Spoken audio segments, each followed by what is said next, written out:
Madame, Monsieur, bonjour. À la une aujourd'hui, Gressé dans la légende de l'athlétisme, Lille sur un fil et la deuxième journée de top 14.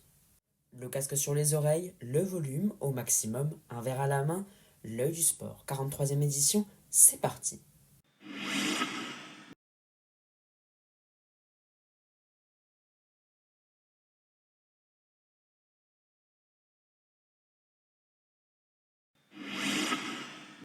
C'est donc le Français Jimmy Gressier qui est l'homme du jour, et peut-être de l'année en tout cas, en athlétisme, puisque le scénario qu'il espérait tant s'est produit, il a su saisir l'opportunité, le jour J à l'instant T, le Français, champion de Diamond League, en 3000 mètres, a décroché le plus grand titre de sa carrière, l'un des plus prestigieux après les Jeux Olympiques ce dimanche, en s'imposant sur 10 000 mètres en 28 minutes 55 centièmes et 77 millièmes.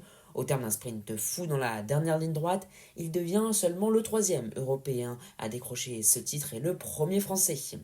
Après un début de course disputé mais au tempo, avec un passage notamment aux 5000 mètres en plus de 15 minutes, le tricolore de 28 ans a passé la seconde, il a accéléré et a trouvé les ressources pour devancer sur la ligne l'Éthiopien Yomif Kechelika en 28,55,83 et le Suédois Andreas Almgren, troisième en 28,56,2.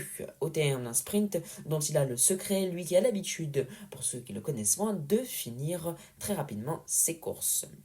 Troisième européen à décrocher l'or sur cette distance après l'italien Alberto Conva et le britannique Mo Farah, comme je vous le disais. Il est le 9e athlète français à décrocher un titre de champion du monde en individuel et le premier depuis Kevin Mayer, titré en 2022 au décathlon. Il comble donc un grand vide et évite à la France de repartir avec un zéro pointé. Direction le football français à présent, avec les 4 matchs de cette journée de Ligue 1.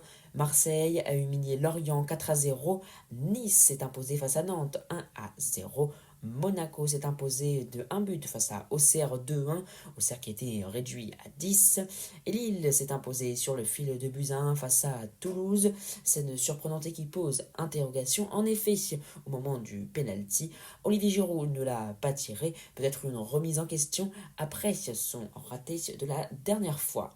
Ce match a été aussi l'occasion pour un joueur de marquer son premier but en professionnel. C'est Ethan Mbappé, le petit frère du champion du monde 2018, vient inscrire son premier but professionnel, lui qui vient d'être transféré du Paris Saint-Germain. En Angleterre, en Première Ligue, Liverpool s'en sort de très peu face à Burnley, réduit à 10-1-0 grâce à un but sur penalty de Mo Salah. Continuons cette page foot avec l'Italie, la Serie A, puisque l'AS Rome s'est incliné sur sa pelouse 1-0 face au Torino. Le Pisa s'est incliné sur le même score face à l'Udinese, mais le résultat à retenir, c'est la victoire 4-1 de l'Atalanta face à Lecce.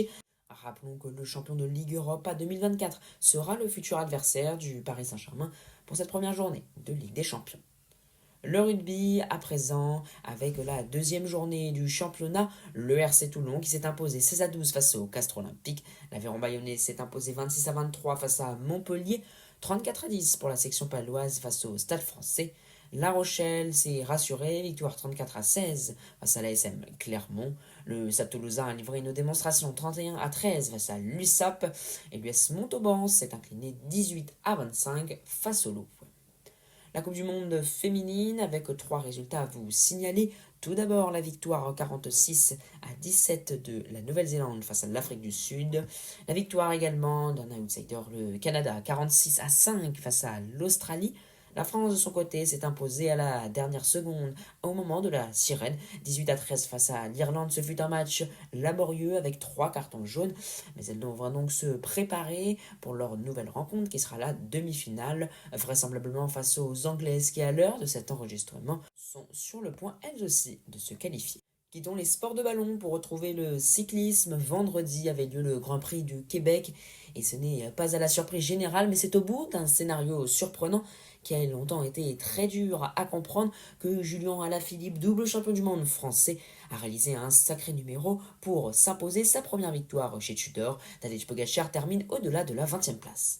Quelques résultats en athlétisme avec Melissa Jefferson-Wooden qui est la nouvelle patronne du sprint. L'américaine de 24 ans n'a laissé aucune chance à ses 7 concurrentes et a remporté la finale du 100 mètres dimanche soir. Le Jamaïcain Oblique Sevi est devenu, lui, champion du 100 mètres masculin en 9,77 devant Kishan Thompson et le champion états-unien Noah Lyles. Dans les autres sports, signalons que l'équipe de France championne olympique en titre de volley a réussi son entrée dans le championnat du monde face aux Philippines 3-7-0. Le programme à présent avec de la Ligue 1 Rennes Olympique Lyonnais, c'est ce soir à 20h45 sur Ligue 1+. En rugby, Bordeaux affronte le Racing 92 à 21h05, rencontre à suivre sur Canal. Le Racing ne doit pas perdre ou risquerait d'être projeté en dernière place du championnat. En basket à l'Eurobasket, après la victoire en petite finale de la Grèce 92 à 89 face à la Finlande, c'est la Turquie et l'Allemagne qui s'affrontent dans la grande finale ce soir à 20h. Ne manquez pas également dans ce début de semaine mardi Real Madrid-Marseille, première journée de Ligue des Champions, ainsi qu'Arsenal Atlético Bilbao ou bien encore Dortmund-Juventus.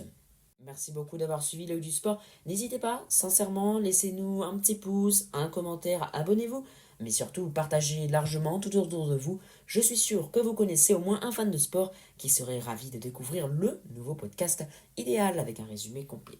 Pour ma part, je vous donne rendez-vous mercredi soir pour un nouveau débrief complet de l'actualité sportive.